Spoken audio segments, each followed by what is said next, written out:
একটি অবাধ, নিরপেক্ষ, গ্রহণযোগ্য নির্বাচনের উদ্দেশ্যে লেভেল প্লেইং ফিল্ড, নির্বাচনের পূর্বে প্রয়োজনীয় সংস্কার শেষ করা, মানবতা বিরোধী অপরাধে অভিযুক্তদের বিচারকে দৃশ্যমান করা, পিআর পদ্ধতিতে আমাদের জাতীয় নির্বাচনের যে দাবি উঠেছে সর্বমহল থেকে সেটা মেনে নেওয়া, জুলাই অভ্যুত্থানকে নিয়ে যে জুলাই ডিক্লারেশন, যে জুলাই সনদ, সেটা ঘোষণা এবং বাস্তবায়নের জন্য আমরা জুলাই বিপ্লবের প্রথম বার্ষিকী এই জুলাই মাসের মধ্যেই সেটা সরকারকে বাস্তবায়ন এবং ঘোষণার দাবি করেছি।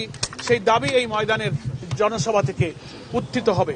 আমরা জাতীয় নির্বাচনের আগে স্থানীয় নির্বাচনের দাবি আমরা করেছি। আমরা আরো অনেক গণদাবিতে এই জনসভায় জাতীয় নেতৃবৃন্দ সে দাবি তুলে ধরবেন, সে সুযোগ আমরা ইনশাআল্লাহ এখানে করে দেব। বিভিন্ন রাজনৈতিক দল, দেশপ্রেমিক ইসলামী সংগঠন, অন্যান্য রাজনৈতিক দল, সুধী সমাজ, সুশীল সমাজ, সব শ্রেণী পেশার, ধর্ম, বর্ণ নির্বিশেষে সকলকে আমরা আমন্ত্রণ জানাচ্ছি।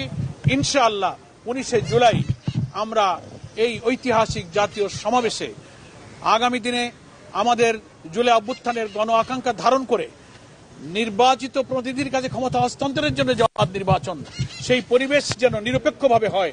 সরকার, নির্বাচন কমিশন, সমস্ত প্রশাসন যেন নিরপেক্ষভাবে মানুষের সকল সংশয়কে দূর করে নির্বাচন সুষ্ঠুভাবে পরিচালনার জন্য একটা লেভেল প্লেইং ফিল্ড, কোনো দিকে না ঝুঁকে সবার ক্ষেত্রে সমতার ভিত্তিতে যে গণদাবি উঠেছে এটা যেন নিশ্চিত করতে পারেন, এই লক্ষ্যে এই জনসভা সফল করার জন্য দেশবাসীর কাছে আমরা আহ্বান জানাচ্ছি।